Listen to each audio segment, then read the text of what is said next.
imaginei ter uma empresa. Então eu acho que empreender é algo mais forte que a gente, né? Na trajetória empreendedora, a gente tem que saber fazer escolhas. Você não pode simplesmente largar tudo e falar, vou empreender. Se você fosse hoje começar a empreender, quais seriam as principais coisas que você não deixaria de fazer? Você fala, puxa, isso é fundamental, isso. Seja bem-vindo, seja bem-vinda a mais um episódio do nosso podcast Eu Empreendedor. Você que está começando aqui com a gente, ainda não conhece como funciona esse canal, aproveita, se inscreve, deixa seu comentário, curte, compartilha com empreendedores e empreendedoras que ou estão começando a empreender, ou você sabe que precisa dar aquele up, né? Precisa dar uma alavancada na empresa. E se você trabalha em uma empresa e quer que a sua empresa dê esse próximo passo para você também crescer na carreira, manda lá para o seu gestor, para sua liderança, que eu tenho certeza que o papo aqui, a conversa, a mentoria que você vai escutar aqui, meu amigo, é sensacional, sensacional. Ainda mais porque hoje eu estou muito feliz, mas muito feliz mesmo, porque quem está com a gente aqui é a Paula. E a Paula, ela empreende em um mercado que ele é diferente. É um mercado que a gente não ouve falar tanto. Mas ela vai se apresentar e vai contar pra gente um pouquinho mais como que ela chegou nisso, como que ela foi picada pelo mosquitinho do empreendedorismo, começou a empreender e hoje está tendo bastante sucesso, aparecendo em grandes mídias, aparecendo, né, em vários relatórios, reportes com a sua startup. Paula, antes de eu passar para você se apresentar, eu tenho um presente para você. Opa! Olha aí que beleza! Olha só! Seja muito bem-vinda, muito obrigado. Vou abrir que eu sou curiosa. Pode abrir, fica à vontade. Eu empreendedor. Ai, eu adoro. Olha só, um livro. Muito obrigado, viu? De nada.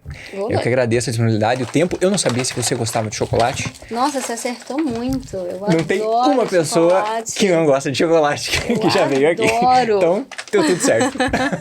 Muito obrigada, viu? Pelo livro e pelo chocolate. Maravilha, maravilha. Um agradecimento especial para o nosso pessoal da Gaia Bistrô, que oferece os chocolates, as palhas italianas pra gente, que ó, é uma maravilha, sensacional, todo Posso mundo deixar gosta. aqui? Pode Então deixar tá aí, bom. fica à vontade. Obrigada.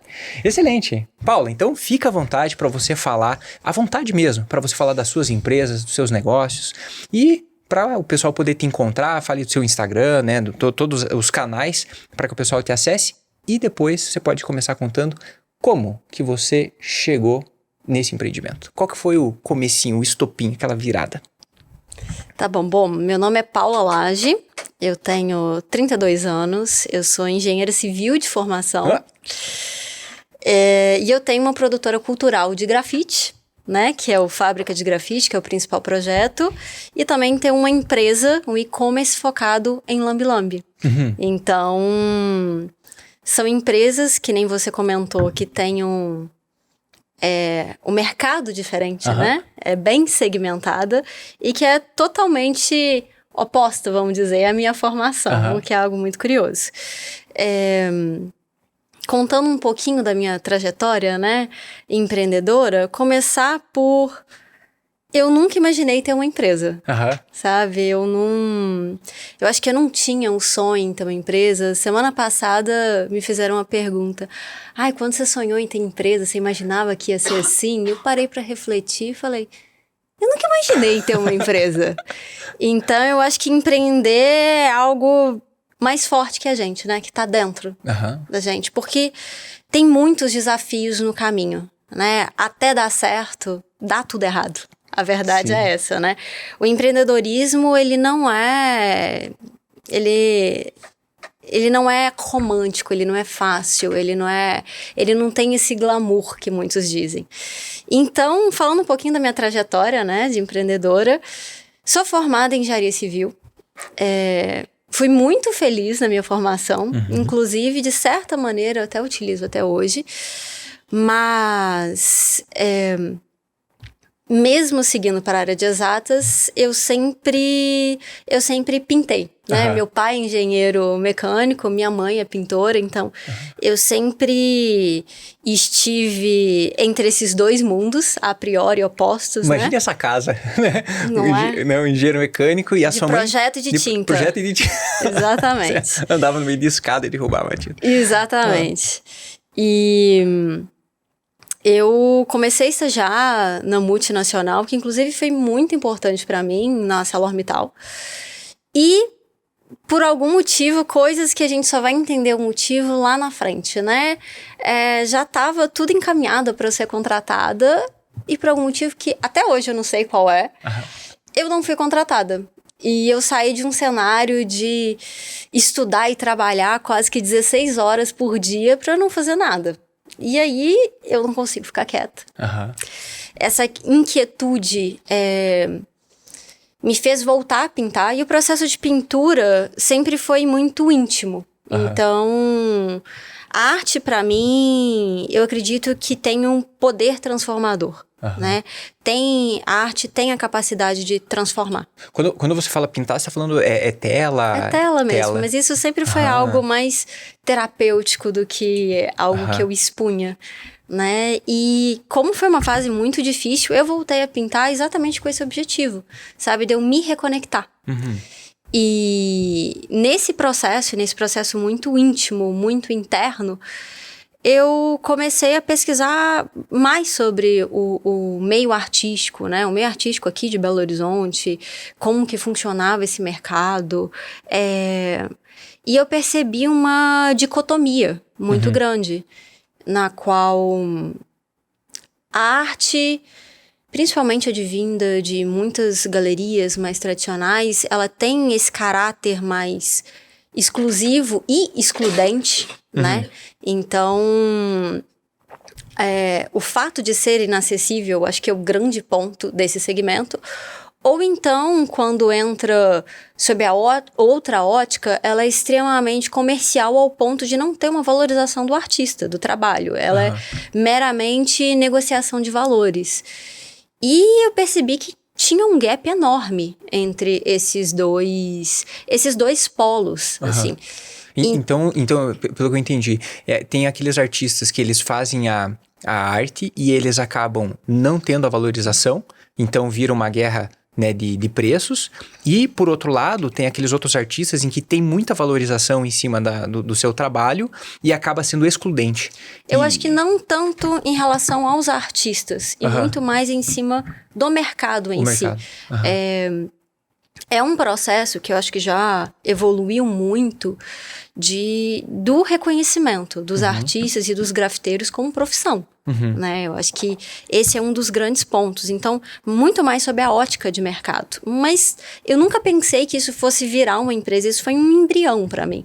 Então, pesquisando um pouquinho mais, e isso foi uma conclusão minha diante de um cenário que eu tava pesquisando e que eu tava vivendo, e de uma forma quase que espontânea e muito despreparada, sabe? Sem nenhum embasamento, com 25 anos de idade, eu abri meu CNPJ para ter, a priori, um e-commerce de obra de arte. Pra você ver como que o mundo dá a volta, né? Hoje em dia, aí sim eu tenho e-commerce. Mas lá atrás, eu comecei a empreender tendo o e-commerce de obra de arte com o objetivo de tornar a arte acessível.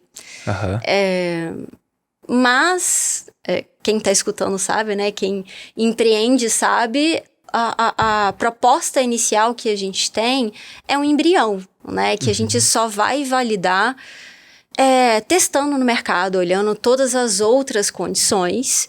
E eu passei por um processo de pivotar. Por que eu tive que pivotar? Descobri o que era pivotar lá né, depois de muito tempo. Eu desenvolvi esse e-commerce, né? Então, um dinheiro que eu tinha juntado quando eu trabalhei no estágio de intercâmbio foi o que me fez abrir um escritóriozinho e ter essa empresa. Eu fiz parceria com diversos artistas para vender essa obra de arte, só que no inicinho da empresa, assim, 2 meses, eu tive um problema muito sério na qual a pessoa que eu havia contratado para desenvolver o site cometeu um equívoco, um erro muito grande. E eu tomei, acho que não tem outra palavra para florear, eu tomei um golpe dessa pessoa. Então, eu tinha um e-commerce que não estava habilitado para venda. Então, foi um grande entrave na minha vida, que eu falei, meu Deus, e aí? Sabe, eu já tenho eu já tenho custo fixo, eu já tenho que pagar escritório, eu tenho que pagar funcionário, como é que eu vou fazer? Já tenho um grupo de artistas comigo. E eu acho que isso faz parte da vida do empreendedor, né? Os vários desafios que surgem na frente. Eu acho que essa foi a primeira pedrada que eu passei. E eu não tinha nenhum embasamento técnico, né? De empreender, de metodologias. Foi quando eu fui convidada para voltar a trabalhar nessa multinacional. E eu me senti um pouco sem escolha, porque eu precisava pagar, né, os custos fixos da empresa para manter a empresa em pé, para conseguir encontrar uma solução. Então eu entrei num processo de jornada dupla. Por isso que eu falo que empreender não tem nada de romântico, né? E eu voltei para essa empresa, o que foi incrível para mim, eu aprendi muito durante essa empresa e das várias áreas que eu passei, mas como é que funcionava? Eu trabalhava nessa empresa em horário comercial, eu saía de lá, ia para o meu escritório e trabalhava de 7 horas da noite até 1 hora da manhã, 2 horas da manhã. E pagando? E pagando. Então, era assim, eu recebia num dia, no dia seguinte tinha R$10 na minha conta. Tem um meme que sabe, é um avião que ele tá pousando num navio de guerra, um negócio assim, e daí ele tá pousando no navio, e daí ele já tá pousando e daí ele já decola. Então esse é o salário, né? Esse é o dinheiro. Então o dinheiro ele mal chega na conta e já tá saindo pra pagar tudo. Exatamente. Nossa, eu fui marmiteira por obrigação, porque não sobrava. Mas aos poucos, um grupo desses artistas que trabalhavam conosco também eram grafiteiros, né? Grafiteiros são artistas. E nesse processo de pivotar, a gente começou a desenvolver projetos de grafite particulares. E ainda trabalhando E o site? Esse golpe, esse site aí? Eu acho que na trajetória empreendedora a gente tem que saber fazer escolhas. Então, eu cheguei no momento de bifurcação na qual ou eu morreria amargurada por um golpe e concentraria o resto do meu dinheiro em processar essa pessoa, ou eu seguiria em frente para que o negócio fluísse, que eu encontrasse uma saída e que a vida desse um jeito nessa pessoa, sabe? Então, a gente tem que fazer essas escolhas e não é fácil. Então, a minha escolha foi fazer dar certo. Tem uma frase muito legal do Napoleon Hill. Ele coloca isso no seu livro A Lei do Triunfo, que ele fala bem assim: nenhuma atitude negativa com os outros nos trará êxito. Exato. E é isso. Então, é difícil seguir, porque às vezes a gente, né, fica tentado, ninguém é perfeito, a gente fica tentado a, puxa, mas vamos lá.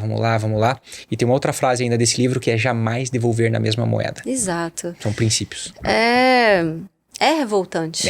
Mas eu acho que a gente precisa fazer escolhas, porque o objetivo da empresa é fazer dar certo. Então, fazer dar certo num cenário em que tudo conspira para dar errado. Né? Isso mesmo. É isso que é empreender.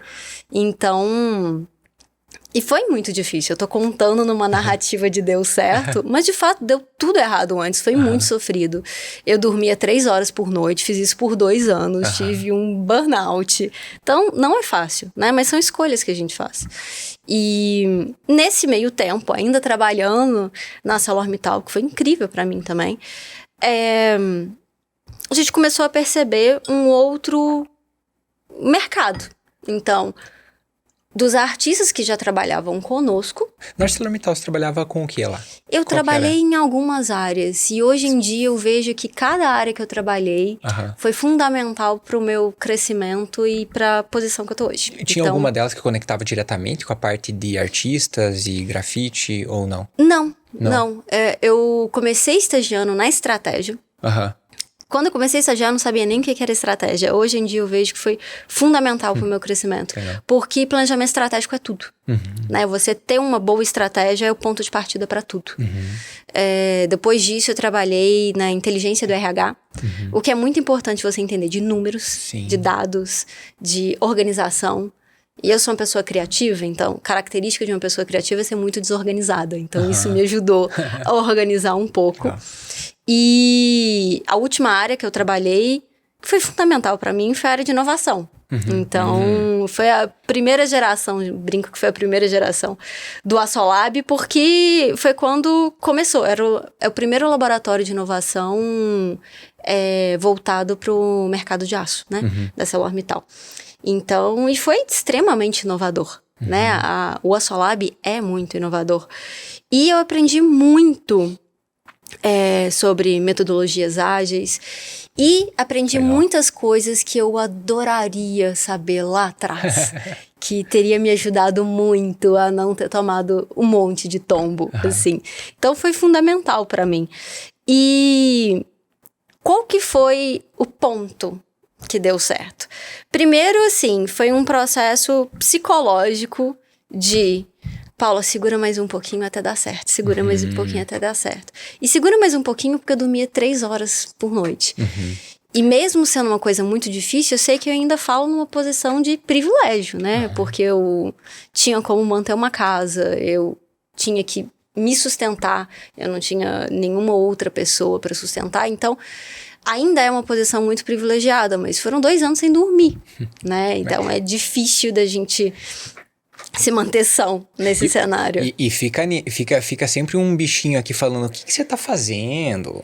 Para com isso, né? Não só bichinho, né? Pessoas reais pra falar, você tá maluca? Desapoiando, é isso mesmo. Porque na hora que dá certo, todo mundo bate palma, né? Mas até chegar lá, não faltam pessoas pra te dizer, essa frase. Começa com, o que você tá arrumando? Você vai trabalhar com arte, com grafite, isso não dá dinheiro. Minha filha, você tá na ArcelorMittal. Aí deu certo, olha, eu fico muito feliz, você tá realizando seu sonho. Você tem que manter o réu primário e só agradecer.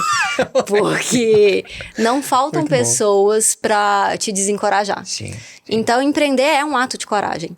E essa virada que você falou, então, em algum momento você tava esses 2 anos trabalhando meio que nessa vida dupla e teve um momento que eu imagino que você falou, não, agora eu vou 100% trabalhar, né, com a fábrica e trabalhar com a Colado. Isso, só que para isso tem que ter o quê? A oportunidade. Okay. Eu acho que esse processo de virada, basta uma oportunidade, mas uma boa oportunidade. Porque eu já fazia projetos comerciais, projetos de grafite comerciais menores, mas isso não era o suficiente para eu decidir seguir só com isso, né? Mas surgiu uma oportunidade. Então eu acho que o empreendedor tem que saber reconhecer essa oportunidade quando ela aparece e agarrar. Qual foi essa oportunidade que apareceu? Foi quando surgiu Fábrica, inclusive. Porque até então eu ainda tenho, né? A Pome é a empresa e o Fábrica é um dos projetos que está dentro do guarda-chuva da Pome. E eu já desenvolvi esses projetos de grafite comercial e uma vez era horário de almoço, eu tinha um contato muito próximo com o diretor da fundação da ArcelorMittal, muito próximo assim, a gente adorava conversar de arte, bater papo. E de uma forma extremamente despretensiosa, estava no horário de almoço, ainda estava trabalhando, ele estava saindo, eu falei, olha aqui o projeto de grafite que eu fiz, olha como é que ficou legal, tinha ficado lindo. Ele virou pra mim e falou, Paulinha, você trabalha com isso? Eu falei, eu trabalho. Não, mas você faz grafite? Eu falei, não, eu tenho uma produtora de grafite. Ele, mas tô precisando disso lá na Belgo. Vocês fazem isso? Vocês conseguem pintar a indústria? Nunca tinha feito nada daquela magnitude. Falei, claro, consegue. Sim. Essa foi a oportunidade. Que legal. Essa é a hora que não pode titubear, né? Não pode. Você tem que entender que é a oportunidade. Não teria Fábrica se não fosse esse momento. Então, eu entendi que, aí é aí. O que é a Fábrica? Para o pessoal poder entender. Quando fala de grafite, né? Qual é o trabalho que nasceu aí?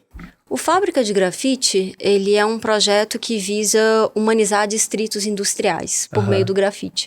A gente trabalha sob 2 vertentes. Uma de exposição de artes, que são os grafites de grande visibilidade, né? E muito, assim, extensos. E... aqueles de prédio, tipo fachada, essas coisas. Não é de empena, a gente grafita indústria. Indústria, entendi.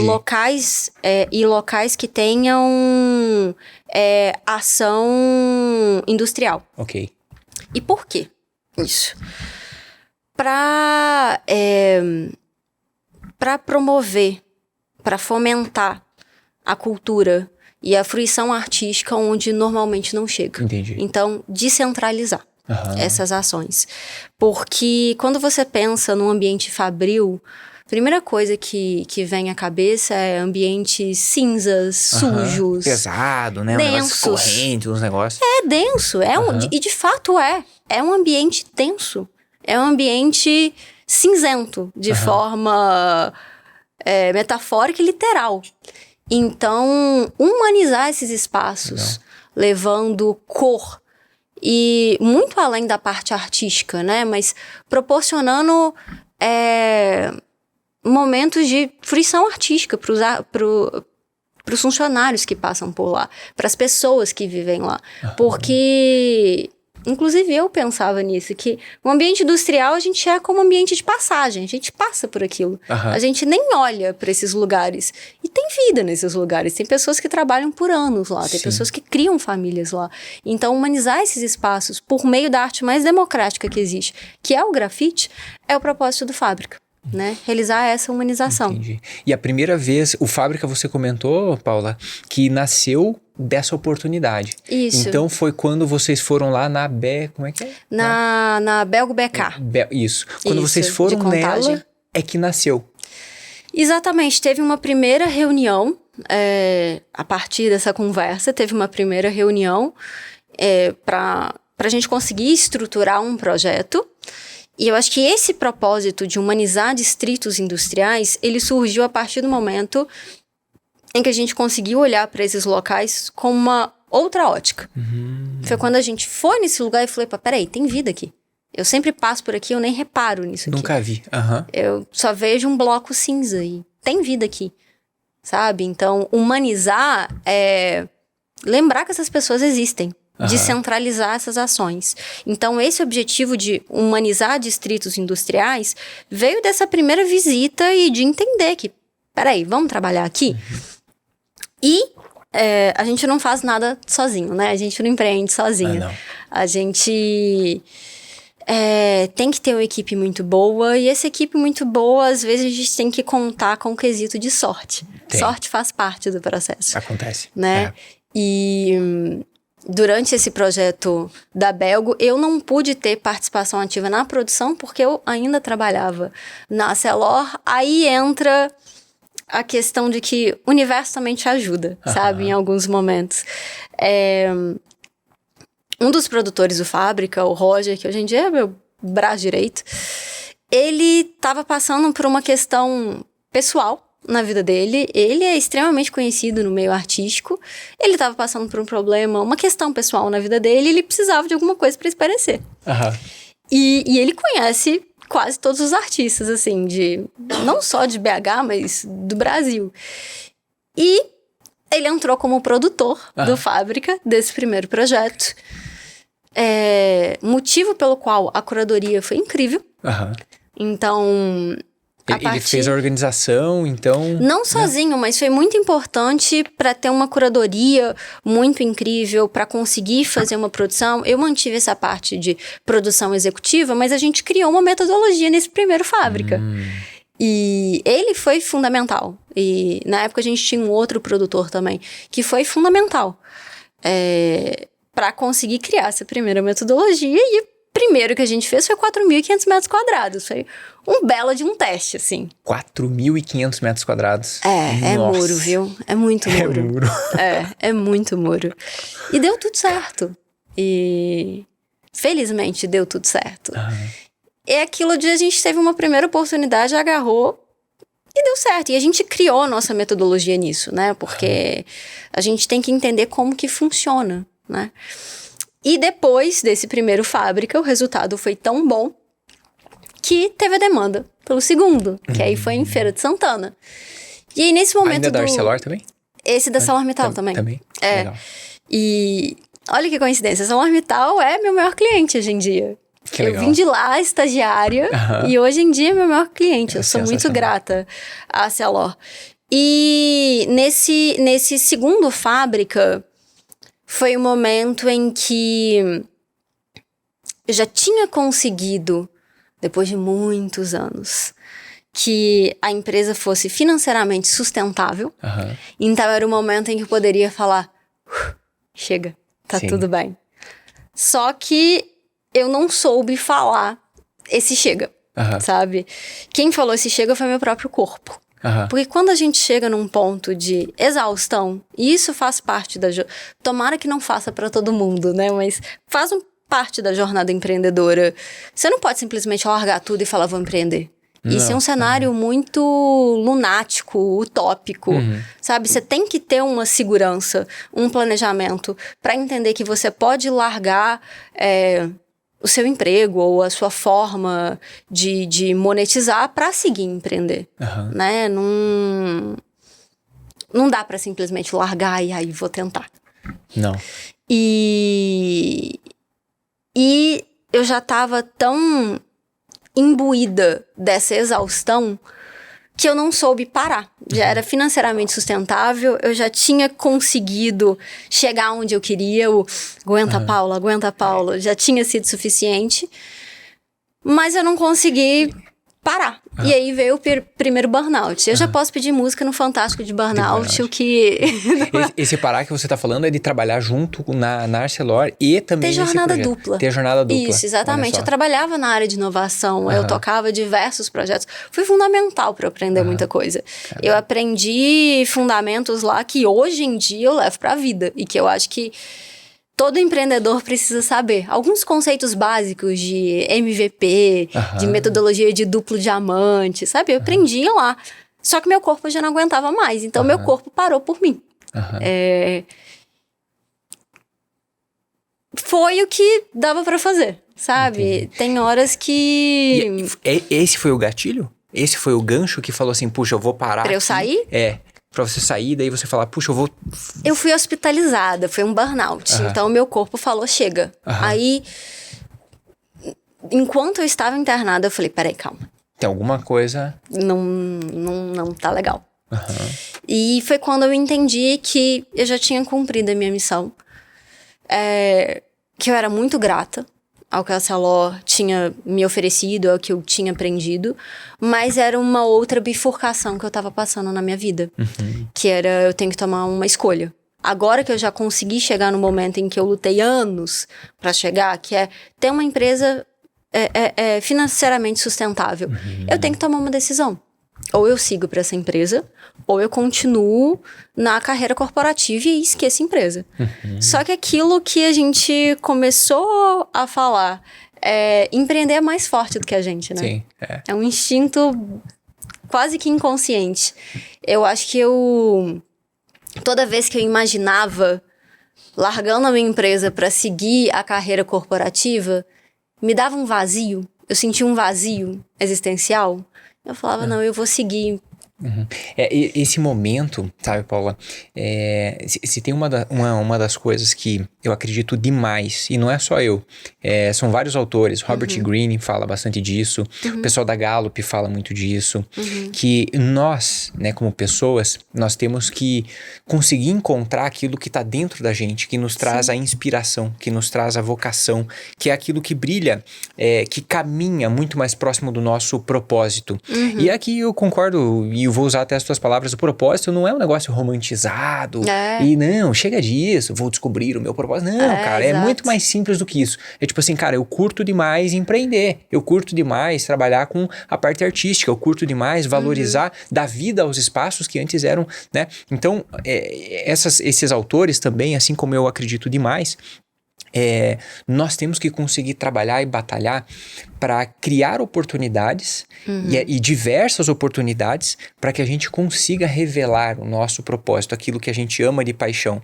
E quando a gente encontra aquilo que a gente ama de paixão e a gente consegue trabalhar e focar nisso, a gente consegue sair dessa visão que você falou. Puxa, se eu trabalhar lá, eu me sinto vazia, né? Me dá esse vazio. E aí quando a gente revela, parece que chega ali uma hora e você fala, não é esse vazio que eu quero. Então eu preciso tomar uma decisão e aí eu posso tomar essa decisão. Boa, perfeito. Porque às vezes as pessoas querem, mas não podem. sabe? E eu acho que é uma combinação incrível e muito privilegiada. Eu quero tomar essa decisão e eu posso tomar essa decisão. Posso agora, né? Porque eu me planejei para isso. E o propósito nada mais é do que você acreditar muito naquilo. E você realmente precisa acreditar, porque essa crença tem que ser capilarizada para sua equipe. A sua equipe tem que acreditar tanto quanto você. Sim. E para que isso aconteça, tem que ser genuíno. Você realmente tem que acreditar. Se for fake, o pessoal até... Você consegue por um tempinho. Se for fake. Um tempinho até vai. Mas por um médio e longo prazo, tem que ver de dentro. Sim, para você conseguir enfrentar todos os desafios que o empreendedorismo oferece, você tem que acreditar muito. Porque tem muitas adversidades. Empreender é você aprender a conviver com o incerto, né? Não que você ter um emprego no formato CLT é algo certo pro resto da vida. Não, Mas a carga que você carrega empreendendo, ela é muito maior. Por quê? Porque não é só você mais. É você, uma equipe, então tem várias pessoas que dependem daquilo. Então, o seu peso é multiplicado, né? Então, você realmente precisa acreditar e achar sempre meios para conseguir resolver os problemas, porque não é só você mais, sabe? Tem muita gente envolvida ali. E não só e é muito interessante porque não é só a equipe necessariamente. Hoje você trabalha com artistas. Esses artistas, eu imagino que você tem uma rede deles, né? Que você faz parceria com eles. Então, se acaba, né? Vamos imaginar que a fábrica não existe mais. Então, se não existe a fábrica, sim, tem a equipe que está próxima, que é quem trabalha no dia a dia e organiza e faz todo o processo, como empresa. Mas e toda a rede que você criou? Esse pessoal também vai ser prejudicado. Então, cada decisão que a gente toma é uma decisão que impacta muita gente. Sim, né? É uma cadeia. É uma cadeia. Que se cria. É uma cadeia que se cria que é fomentar uma ideia, fomentar um propósito, mas ao mesmo tempo tem que ser respaldado financeiramente. Você tem que dar garantia para todo mundo. Sim. Essa parte financeira hoje, né, na divisão que você tem na equipe, se você puder falar, você falou uma frase muito, mas muito importante, que a gente não consegue as coisas sozinho. Né? A gente até pode ter um certo sucesso sozinho, mas se nós queremos fazer coisas realmente grandiosas, a gente vai fazer com mais pessoas, a gente vai se unir a mais pessoas de alguma forma. Independente de ser parceiro, de ser gente da equipe, de ser sócio, independente, nós precisamos de mais pessoas para potencializar aquilo que nós estamos fazendo, espalhar a mensagem, o trabalho, o serviço, o produto, né, de uma forma mais escalável. Como que é a equipe que você tem hoje? Né? Como que é esse pessoal, os parceiros também? Como que você conseguiu conectar toda essa turma e chegar na fase que vocês estão hoje? Olha, foi um processo, né? Hoje em dia, a gente já tem uma equipe estável de muito tempo, que a gente funciona muito bem, extremamente coesa, harmonizada. Mas isso demandou de tempo, né? A cada edição, a gente foi fazendo alguns ajustes. Então, hoje em dia, a gente tem uma equipe fixa, né? Que participa de todas as edições, de aproximadamente 30 pessoas.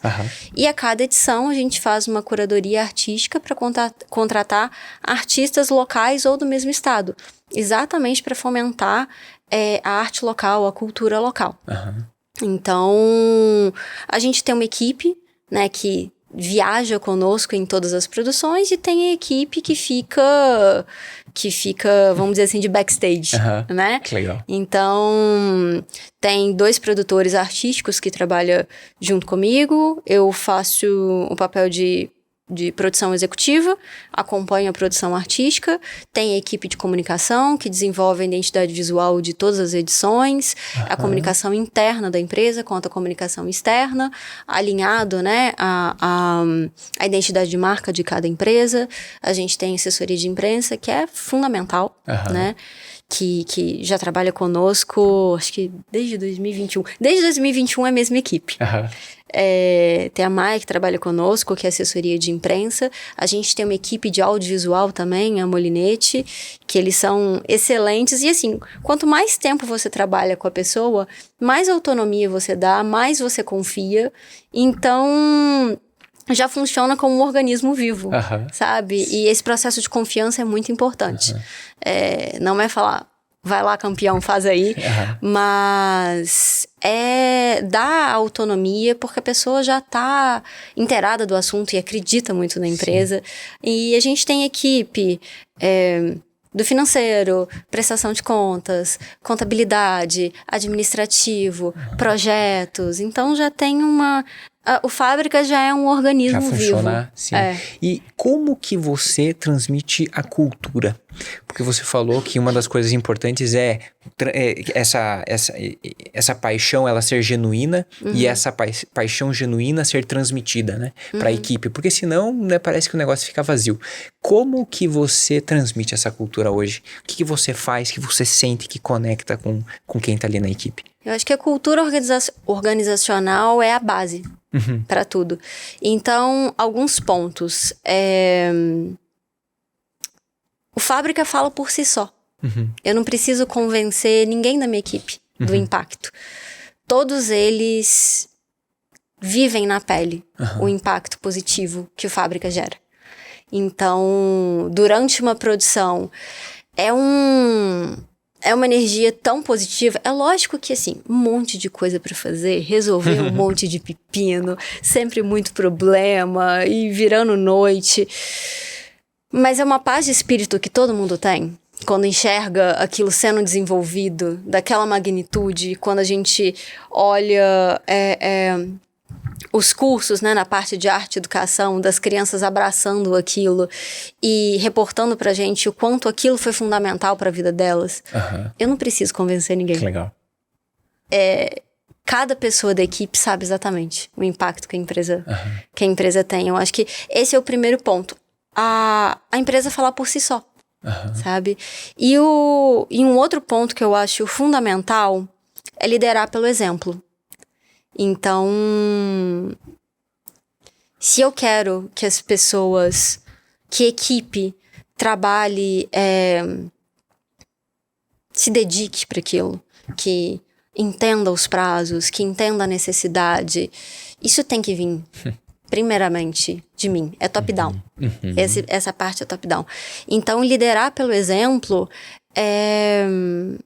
também acho que é fundamental. Porque, querendo ou não, de certa forma, a gente é um espelho, né? A gente é um espelho da empresa, a gente tem que ser um espelho para a equipe. Então, liderar pelo exemplo. Vou te dar um exemplo. Tô falando do projeto, de fato é incrível, mas se eu for contar dos pepinos aqui, dá 7 horas de podcast.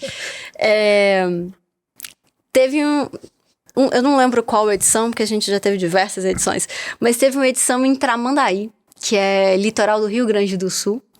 Foi a primeira edição focada em arte e educação. Foi incrível esse projeto. E o que aconteceu? A gente não sabia. O projeto foi em julho e agosto. A gente não sabia que esse período era o período de chuva da cidade. E a gente ia grafitar uma pista de skate enorme que estava esquecida, né? Era um processo de revitalização. E a gente precisava fazer uma obra. A empreiteira que a gente havia contratado tinha furado com a gente. O artista já estava lá. Então, não tinha o que fazer. A gente tinha que completar essa obra. Então, exemplo, né? Como não sei, né? Empreender é achar solução para pepino, não é verdade? Então, o que precisou ser feito? As coisas encaminham também, né? Apareceu, e eu não acredito em coincidência. A gente se deparou com uma pessoa, um local, chama Caverna, que ele tava na pista de skate, e eu falei, gente, a gente precisa fazer uma reforma, vocês conhecem algum empreiteiro? Ele era. Nossa! Ele comprou nossa loucura. Que doideira. Ficou eu e ele fazendo obra na chuva, debaixo de chuva, a 0 grau. Então...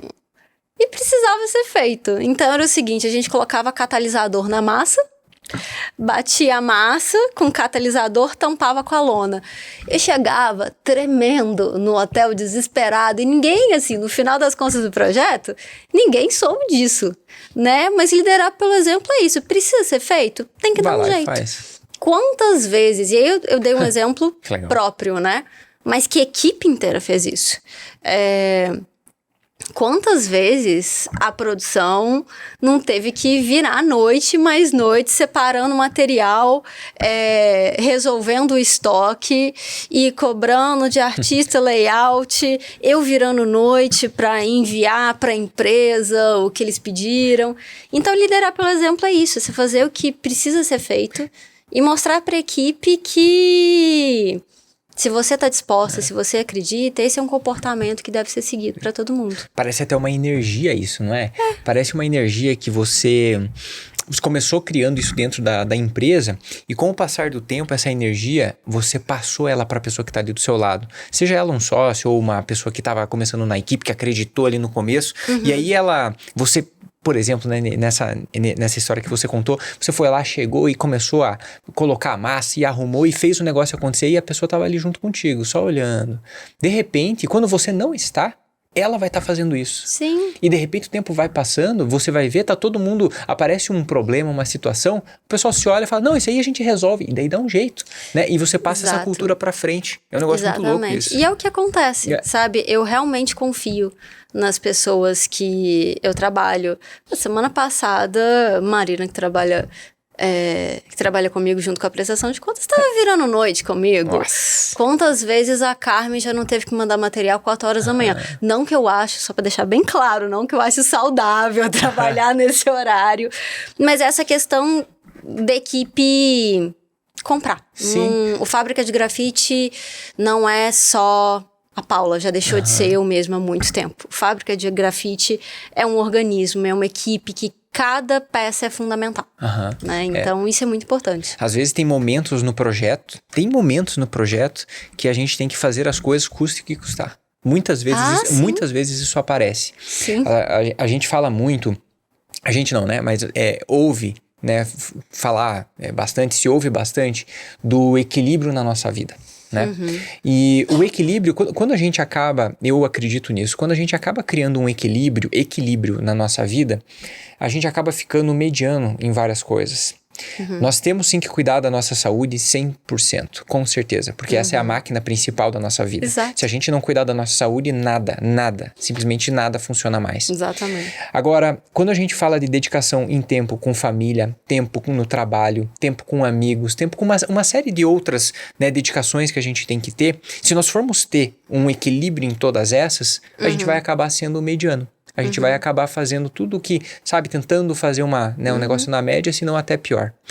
Então, existe um momento e momentos que que são necessários para a gente fazer um desequilíbrio. E esse desequilíbrio é a gente falar, não, cara, eu preciso trabalhar mais agora, nesse momento. Por quê? Porque isso aqui vai gerar a pista pronta lá. Porque se eu não fizer, cara, eu vou ensacar a viola e vou voltar para casa. Exatamente. Né? Então você, eu vou perder um cliente, eu vou perder um cliente, um vou ficar de boa. Exatamente. Exato. Então tem que ter, sabe, eu acredito bastante que a gente tem que, existe sim, eu coloco sempre saúde em primeiro lugar. Depois que a gente tem essa questão da saúde, a gente precisa estar focado no objetivo. E muitas vezes, custe o que custar, a gente tem que fazer alguma coisa e transmitir isso. Exato, né? Até mesmo para conseguir empreender e viver só da sua própria empresa, a base disso é o desequilíbrio, porque é muito difícil você decidir empreender e simplesmente largar tudo e empreender. E você não vai fazer tudo certo, né? Tem horas que você tem que tomar uma decisão e tomar uma decisão que você fala, não, cara, deixa assim mesmo e vai. Sim. Só vai. É muito difícil a gente agir no ditado, como é que é? É melhor feito do que bem feito? É melhor feito do que bem feito, mas às vezes é isso, às sabe? Vezes é isso, Obviamente que a gente vai tomar decisões erradas, isso acontece, mas o grande ponto é você sempre ajustar a tempo. É isso aí. Não, e você falou bastante de processos ágeis, se a gente for falar de processos ágeis, entra a gente iterar, né? Então você foi lá, fez uma vez, pode ser feito, você já faz bem feito, né? Já faz decente, já faz um negócio bacana. Mas depois que você fez um negócio bacana, revisita. Exato. Depois que você revisita, você vai estar fazendo ele melhor e revisita de novo e vai estar melhor, escuta o cliente e vai revisita e vai iterando. Sempre tem como melhorar. Né? Até porque é sempre um processo contínuo. O que funciona agora não necessariamente vai funcionar daqui a um tempo. Então, esse processo de melhoria, ela precisa ser contínua.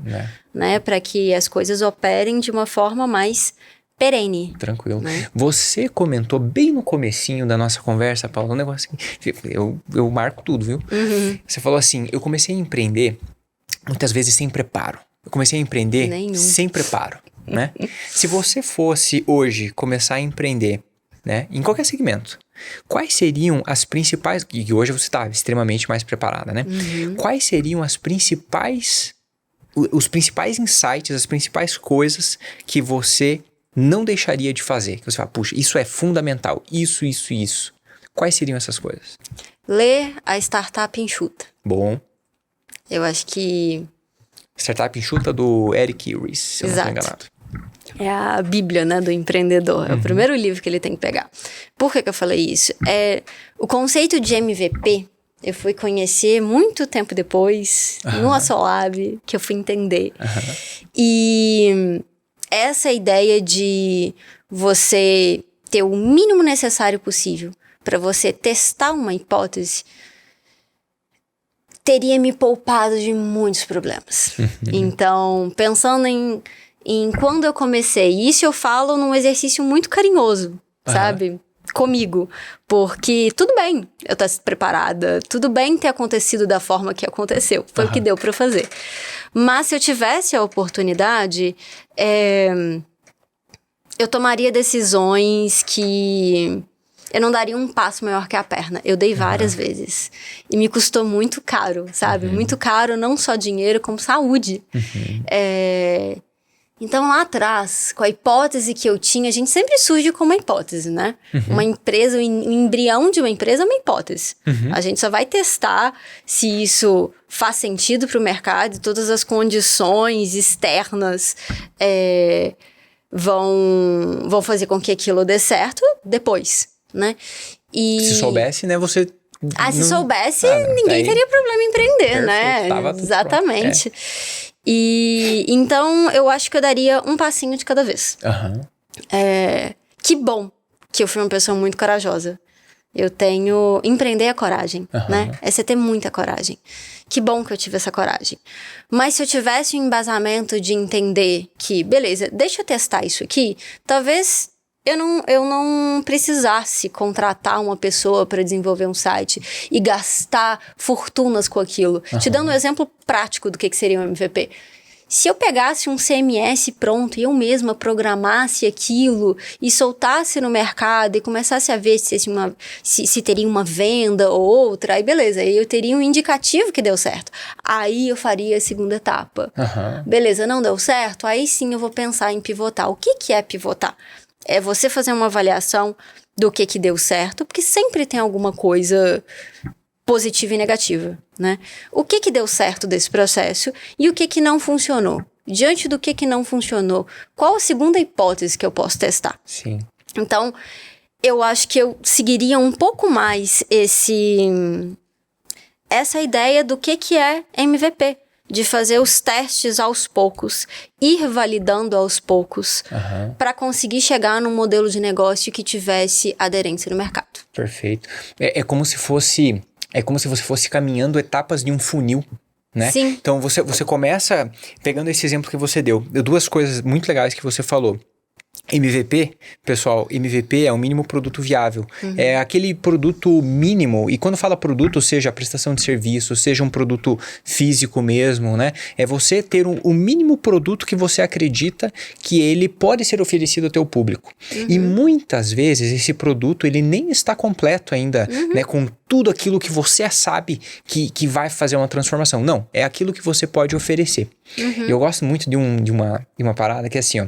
Quando você que está nos ouvindo ler Startup Enxuta, talvez o pessoal fale assim, bom, você vai lá, você vai fazer esse mínimo produto viável, e aí, para você validar ele, você vai sair na rua, né, no teu público, e pergunta se as pessoas comprariam esse produto.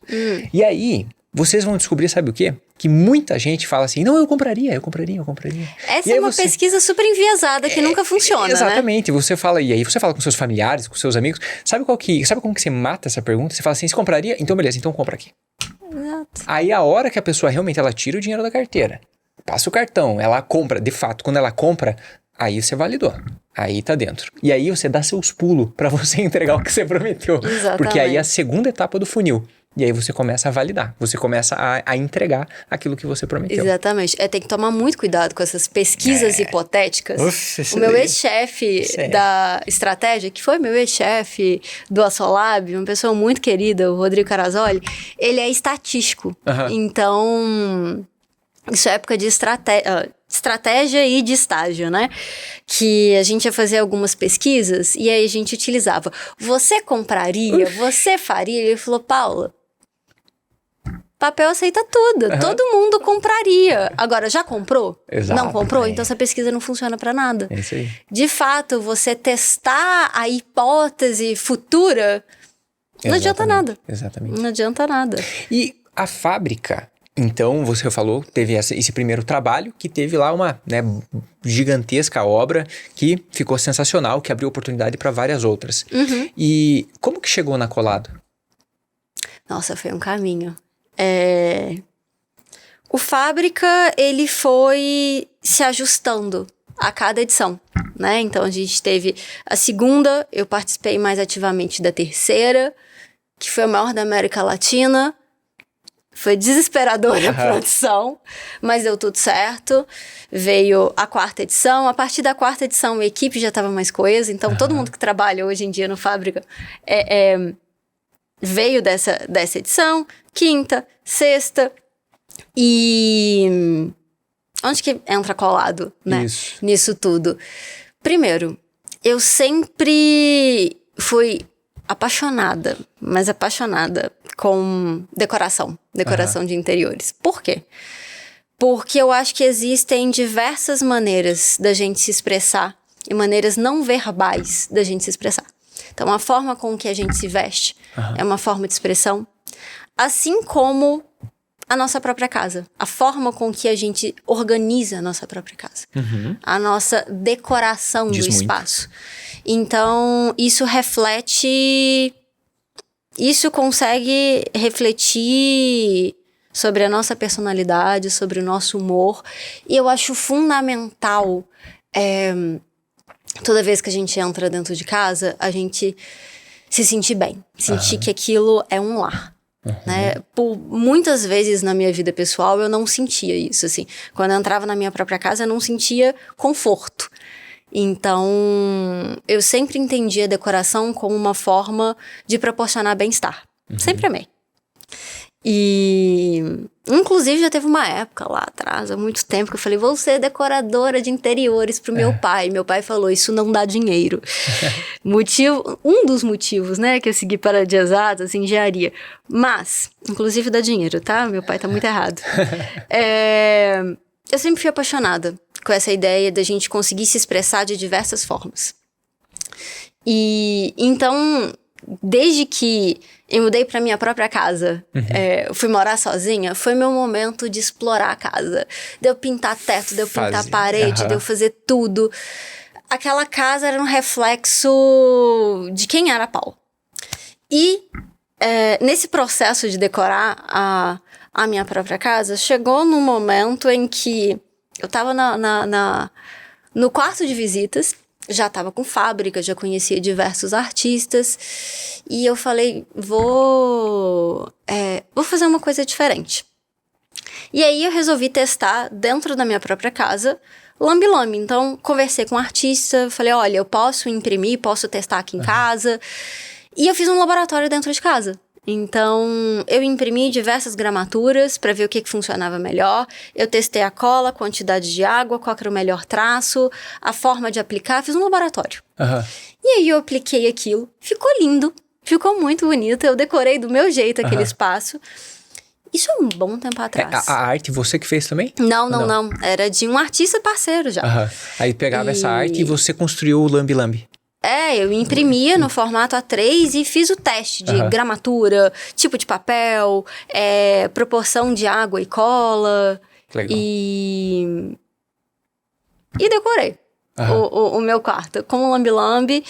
E aí todo mundo que entrava lá em casa falava, gente, que coisa legal. Onde você comprou isso? Mas onde você comprou isso? Nossa, que diferente. Aí eu falei, tem um negócio aí. E aí esse foi o embrião da Colado. De expressar a identidade mesmo, assim. Ter o objetivo de expressar a identidade. Mas a Colado também teve uma trajetória sofrida. Porque comecei com um modelo de negócio, fiz parceria com alguns artistas, de vender o Lambe Lambe, o kit completo. Só que, assim como qualquer outro modelo de negócio, tinham desalinhamentos de precificação, de mercado, um monte. Então, por muito tempo, a Colado deu prejuízo. E eu que arcava com esse prejuízo do meu bolso numa situação financeira complicada. Quantas vezes eu já não escutei, mas Paula, por que você não larga isso? Pare com esse negócio. Para com isso, já tá vendo que não funciona. Se já tem um negócio, já deu um negócio certo, pra que outro? A mesma pessoa que falou... O problema. A mesma pessoa que falou lá atrás, por que você vai trabalhar com grafite e largar uma carreira? Sempre tem. E aí, o mesmo processo, toda vez que eu pensava em, vou largar pra lá Colado, me vinha um vazio. Que eu falava, não, gente, isso faz parte de mim. Tem um negócio aí. Tem. Eu sei que tem. Eu só ainda não descobri a fórmula. E tô ficando financeiramente prejudicada. Mas eu sei que tem um negócio aqui. Eu vou achar o caminho. Foi um processo de quase que caça ao tesouro, assim, pra eu entender o que ia funcionar. Porque foram muitas tentativas que eu sabia que o produto era bom, vendia, mas não era financeiramente sustentável. E para vender ele, você fez como? Para vender esse produto? Olha... Porque assim, hoje, me corrija se eu estiver errado, eu sou bem leigo, tá? Eu não faço a menor ideia do que seria o melhor comparativo.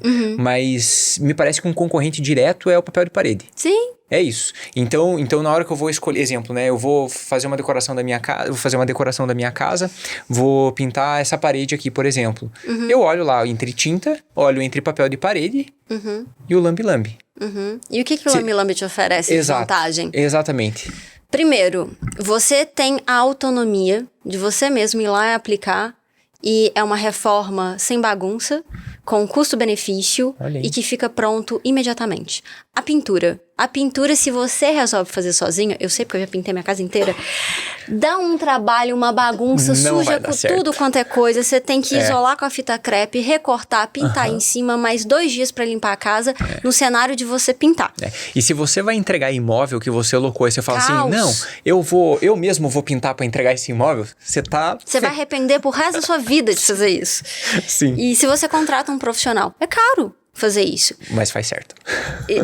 Não, no cenário de pintor, contrata um pintor.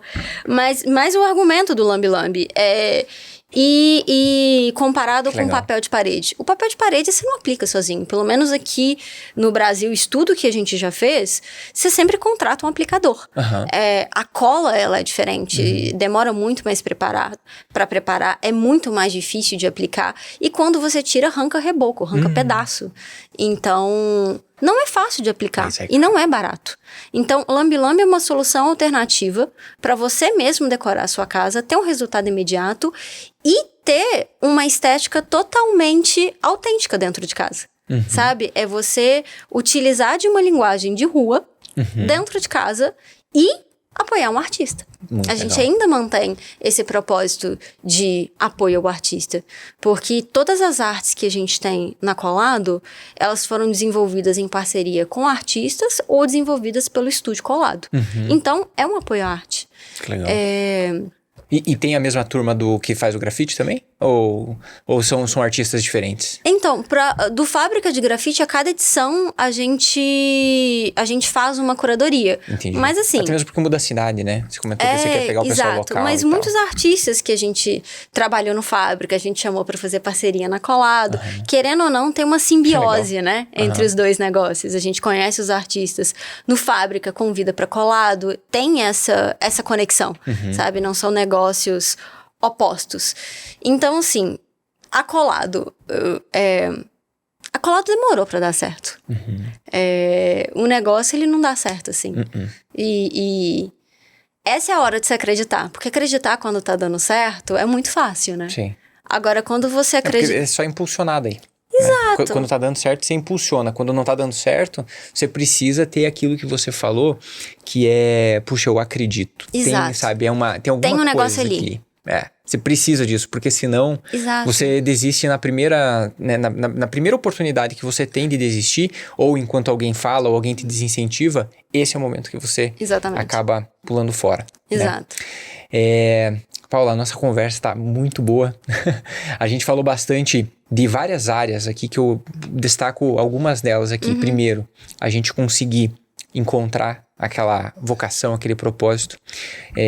A gente ter a cultura, a gente conseguir, né, ter, além de ter aquela chama que está dentro da gente, ela ser genuína e a gente conseguir compartilhar ela em forma de cultura para as outras pessoas, né? A gente conseguir mostrar isso e isso se replicar dentro da empresa, se replicar na equipe, né, e virar um negócio. Ela está viva, está pulsando. Liderança pelo exemplo. A liderança pelo exemplo é um potencializador dessa cultura. Tem várias formas de liderar, mas a liderança pelo exemplo, eu particularmente, eu gosto muito dessa, porque, claro, porque ela é muito, eu tenho uma empatia muito grande, porque é o jeito que eu gosto de fazer também, mas eu sinto que ela impulsiona muito mais. Sabe, ao invés de você ir lá e falar como faz, não, eu vou lá e eu mostro como faz. Não que a gente tenha que saber fazer tudo, não é essa a ideia, mas é o princípio, o valor que a gente tem internamente. Você falou muito disso também. E a gente não fazer as coisas sozinhos, né? Cuidar da saúde. Você deu, assim, uma aula, né, do que a gente teria que fazer e começar a empreender olhando pelo menos, né, no mínimo para essas áreas. Isso é muito legal. Se você pudesse, tá, deixar uma mensagem para nossa turma aqui, para que vai começar a empreender, né, mas pudesse deixar uma mensagem, olha, legal, bacana, foca nisso daqui, ou nesses 2 itens, né?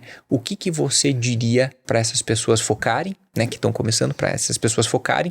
E acima de tudo, né? Fique super à vontade para você falar para nossa turma onde que eles encontram a fábrica, né? De grafite, onde que encontram a Colado também para poder, né? Olhar todo esse processo. A gente está falando de bastante coisa, né? Então o pessoal fica curioso enquanto está escutando o podcast, já abre uma nova guia ali, já né? Vai pesquisando. Como que o pessoal pode te encontrar também? Então, começando com os 2 conselhos, né? Insight, vamos dizer assim. O primeiro é saúde mental. Bom. Faça terapia. Isso é bom. Porque se a gente não tiver com o psicológico em dia, é muita ansiedade, é muita pressão, é muita carga. Não tem como a gente não se sentir pressionado ao longo desse processo. Então, deixa a terapia em dia. Terapia é bom. De verdade. Eu acho que, da mesma forma que você falou, sem saúde a gente não faz nada. Adentrando um pouco mais, sem saúde mental, a gente também não faz nada, legal. Sabe? Primeira coisa, terapia em dia. Segunda coisa, empreender também é ter planejamento. É muito difícil a gente largar uma coisa de uma hora para outra. Então, se você quer empreender, tem uma ideia, um modelo de negócio, enxerga alguma saída, mas você não consegue simplesmente largar do seu emprego, ou enfim, se planeja para aquilo. Eu vou fazer tal coisa em tantos meses, porque eu quero em tantos meses ter esse resultado. Isso vai demandar de esforço, sim, do desequilíbrio que você falou, mas fazendo esse planejamento, em tantos meses eu vou aguentar, eu vou segurar. E se nessa condicional eu tiver X e X resultados, aí sim eu vou ter segurança para conseguir largar o que eu tenho, ou um emprego, para seguir empreendendo. Então, planejamento, sabe? Você não precisa ser uma pessoa muito organizada, até porque eu não sou. Mas se planejar para aquilo. A minha forma de planejar foi, eu vou segurar a onda até a empresa ser financeiramente sustentável, fazendo tal e tal projeto, e eu vou aprender tudo que eu tenho aqui da Celor. Então, isso é uma forma de planejamento, sabe? Perfeito. Não precisa ser nada complexo. Mas não se é planeja. Milhões de planilhas e projetos e folhas, nossa, não. Se fosse assim, não estaria aqui. É colocar na cabeça, ó, esse é o plano, né? Esse é o plano. Exatamente. Legal. Então, se planejar. Legal. Se planejar, porque vai dar errado algumas coisas ao longo do caminho. E isso é normal. Para que você tenha tempo de respiro para ajustar esse erro, você precisa ter uma margem financeira, você precisa ter uma segurança. Então, para isso, você tem que se planejar. Não dá para simplesmente largar, porque é muito difícil, né? Não dá para largar, porque se você larga de uma hora para outra e não tem um planejamento, no primeiro problema que aparecer, e vai aparecer um problema, você não vai conseguir achar uma saída. Você vai acabar ficando rendido, né? Você vai ficar rendido, vai acabar ficando refém disso. Exato. Você falando de planejamento me lembra de um outro episódio que nós tivemos aqui com o Maurício Pasquale.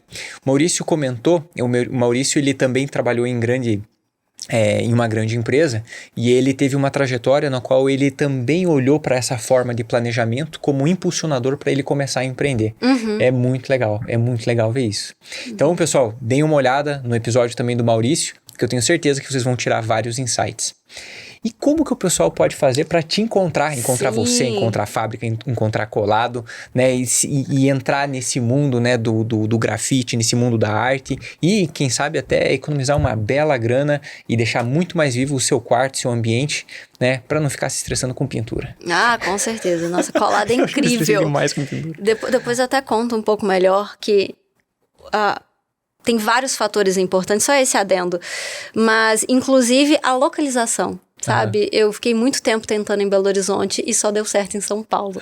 Então, e deu certo assim. Que legal. Muito rápido. Em menos de 6 meses a gente foi de 0 a 250. Então... Que legal. Depois eu volto nesse ponto. Mas você tinha perguntado das redes sociais, onde que encontra. Isso. Então, tanto Fábrica quanto a Colado, né? Tem os sites institucionais. O Instagram do Fábrica de Grafite é @fábrica de grafite. Grafite é 2 Fs, ITI. Fábrica de Grafite. E a Colado é colado.art, ART. Legal. E por lá o pessoal consegue ver todo o processo artístico, consegue ver as artes que foram feitas, as entregas dos clientes, consegue comprar por lá também? Também. No próprio Instagram tem o site, mas o site é colado.art.br e do Fábrica de Grafite é fabricadegrafite.art.br. Legal. Sensacional. Maravilha.